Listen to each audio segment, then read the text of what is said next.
C'est un plaisir et un devoir d'être parmi vous en ce point tournant pour le Canada et pour le monde. Et je parlerai aujourd'hui de la rupture de l'ordre mondial, de la fin d'une fiction agréable et du début d'une réalité brutale, où la géopolitique des grandes puissances n'est soumise à aucune contrainte.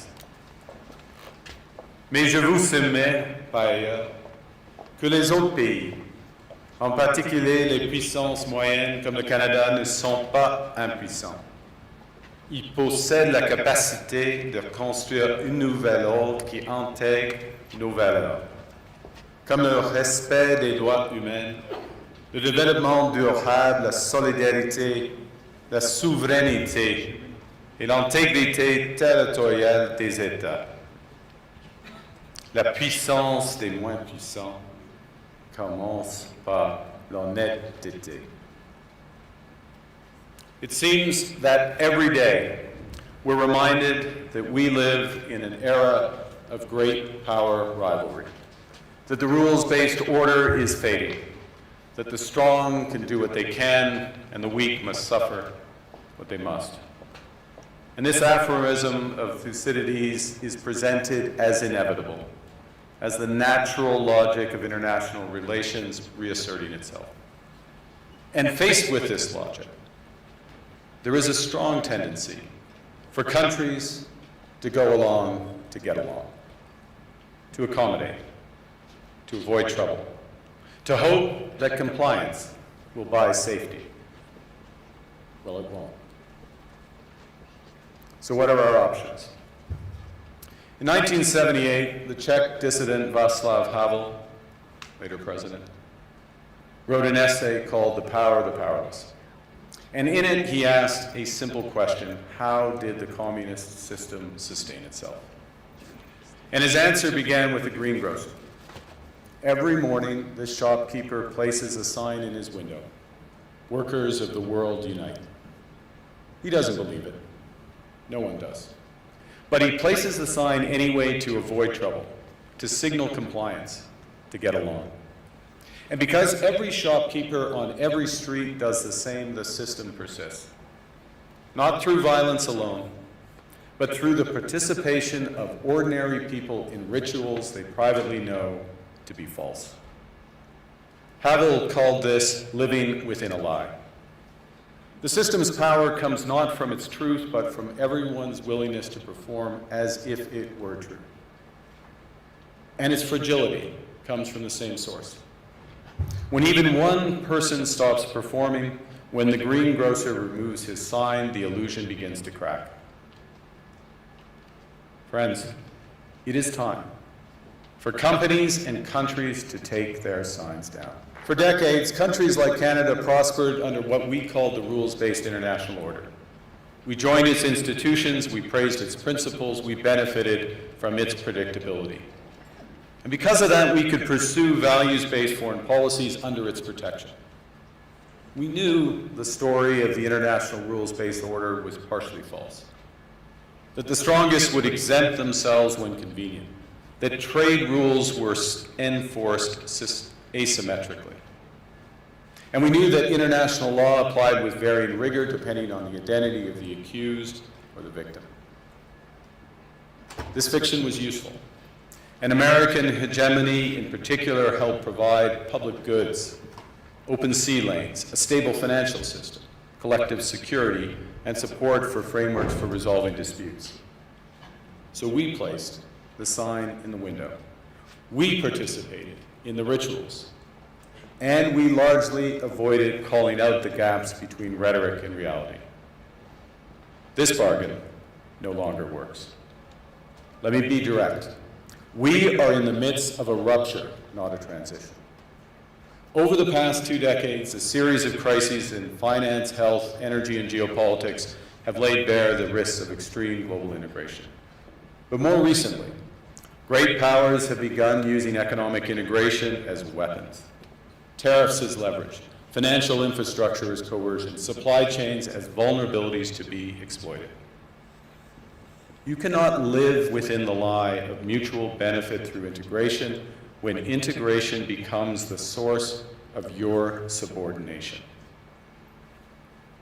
The multilateral institutions on which the middle powers have relied, the WTO, the UN, the COP, the architecture, the very architecture of collective problem solving are under threat.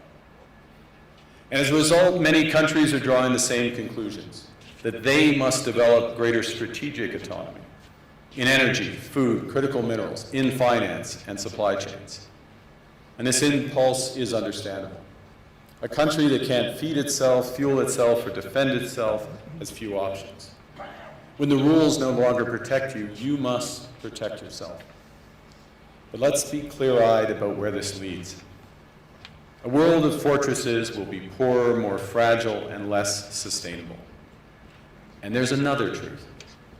If great powers abandon even the pretense of rules and values for the unhindered pursuit of their power and interests, the gains from transactionalism will become harder to replicate. Hegemons cannot continually monetize their relationships. Allies will diversify to hedge against uncertainty. They'll buy insurance, increase options, in order to rebuild sovereignty. Sovereignty that was once grounded in rules but will increasingly be anchored in the ability to withstand pressure. This room knows this is classic risk management. Risk management comes at a price. But that cost of strategic autonomy, of sovereignty, can also be shared. Collective investments in resilience are cheaper than everyone building their own fortresses. Shared standards reduce fragmentations. Complementarities are positive sum. And the question for middle powers like Canada is not whether to adapt to the new reality. We must. The question is whether we adapt by simply building higher walls or whether we can do something more ambitious. Now, Canada was amongst the first to hear the wake-up call, leading us to fundamentally shift our strategic posture. Canadians know that our old, comfortable assumptions that our geography and alliance memberships automatically conferred prosperity and security, that assumption is no longer valid. And our new approach rests on what Alexander Stubb, the President of Finland, has termed value-based realism. Or to put another way, we aim to be both principled and pragmatic. Principled in our commitment to fundamental values, sovereignty, territorial integrity, the prohibition of the use of force except when consistent with the UN Charter, and respect for human rights. And pragmatic in recognizing that progress is often incremental, that interests diverge, that not every partner will share all of our values. So we're engaging broadly, strategically, with open eyes. We actively take on the world as it is, not wait around for a world we wish to be. We are calibrating our relationships so their depth reflects our values. And we're prioritizing broad engagement to maximize our influence, given the fluidity of the world at the moment, the risks that this poses, and the stakes for what comes next. And we are no longer just relying on the strength of our values, but also the value of our strength. We are building that strength at home.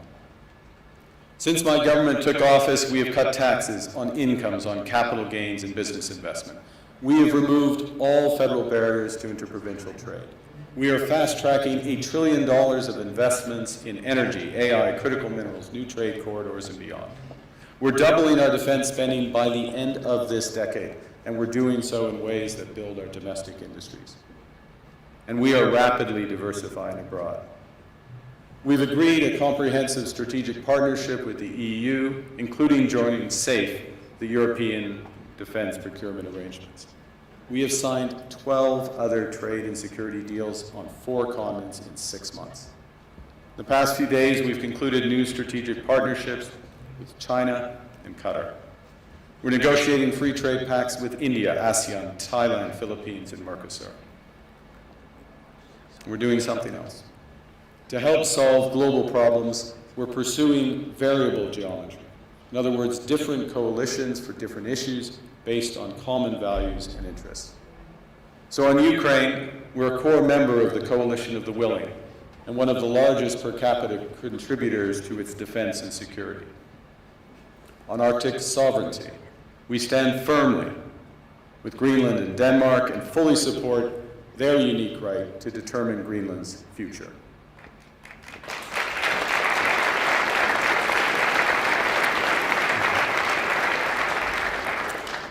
Our commitment to NATO's Article 5 is unwavering.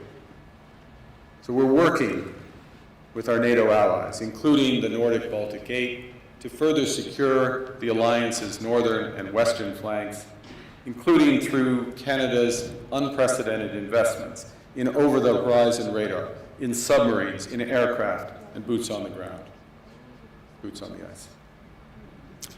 Canada strongly opposes tariffs over Greenland and calls for focused talks to achieve our shared objectives of security and prosperity in the Arctic.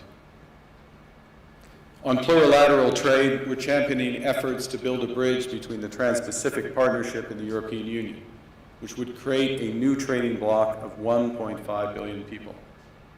On critical minerals, we're forming buyers' clubs anchored in the G7 so that the world can diversify away from concentrated supply.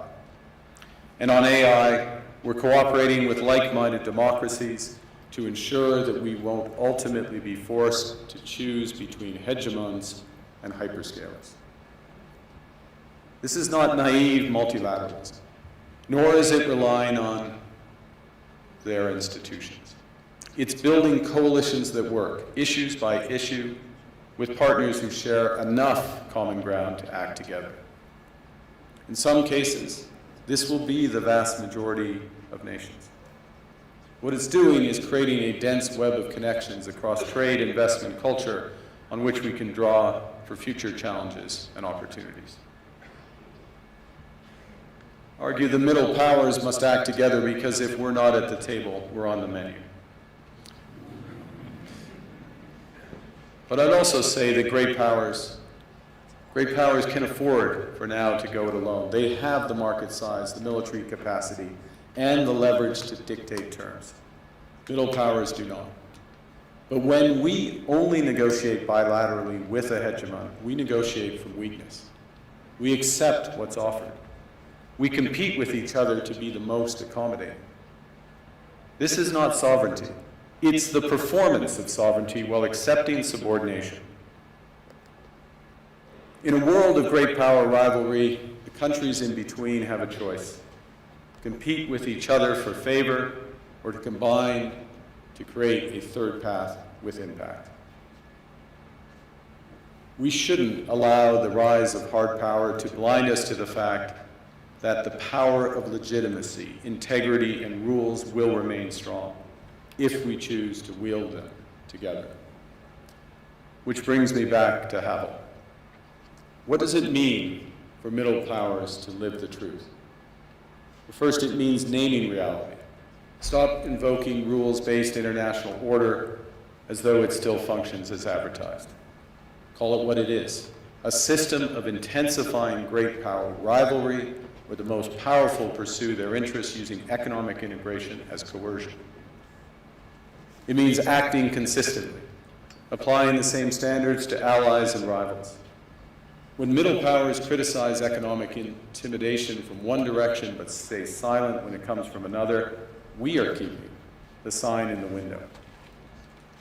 It means building what we claim to believe in. Rather than waiting for the old order to be restored, it means creating institutions and agreements that function as described. And it means reducing the leverage that enables coercion. That's building a strong domestic economy. It should be every government's immediate priority. And diversification internationally is not just economic prudence, it's a material foundation for honest foreign policy, because countries earn the right to principled stands by reducing their vulnerability to retaliation. So Canada. Canada has what the world wants. We are an energy superpower. We hold vast reserves of critical minerals. We have the most educated population in the world. Our pension funds are amongst the world's largest and most sophisticated investors. In other words, we have capital, talent. We also have a government with immense fiscal capacity to act decisively. And we have the values to which many others aspire. Canada is a pluralistic society that works. Our public square is loud, diverse, and free. Canadians remain committed to sustainability. We are a stable and reliable partner in a world that is anything but. A partner that builds and values relationships for the long term. And we have something else. We have a recognition of what's happening and a determination to act accordingly. We understand that this rupture calls for more than adaptation. It calls for honesty about the world as it is. We are taking the sign out of the window. We know the old order is not coming back. We shouldn't mourn it. Nostalgia is not a strategy. But we believe that from the fracture, we can build something bigger, better, stronger, more just. This is the task of the middle powers.